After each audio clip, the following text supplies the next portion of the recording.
ఎక్కువ మంది 1 డే తినకుండా ఉండడము లేదా 2 డేస్. సో, అలాంటి సిట్యుయేషన్‌లో మరి బాడీ ఎలా తీసుకుంటుందని? చూడండి అందరూ చేయలేరు లాంగ్ టర్మ్ చేయలేరు. ఫాస్టింగ్. రైట్. దీనికి కొంచెం ప్రాక్టీస్ అవసరము అండ్ అడాప్టేషన్ అవసరము.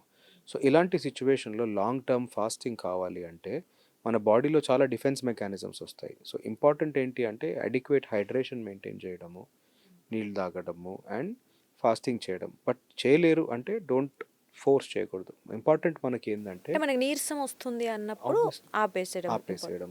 ఫాస్టింగ్ ఏంది అంటే it is not starvation.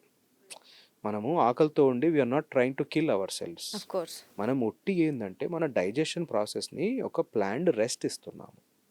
That is very important that you want to give rest to your digestive process so that it heals from within. But it's not torture. Of course. అంటే మనకి ఆకలైతున్నా దాన్ని చంపుకోవడం అనేది అది కాదు మళ్ళీ కదా, బాడీ మీద we are not effect trying to చూపిస్తుంది. Torture hour selves.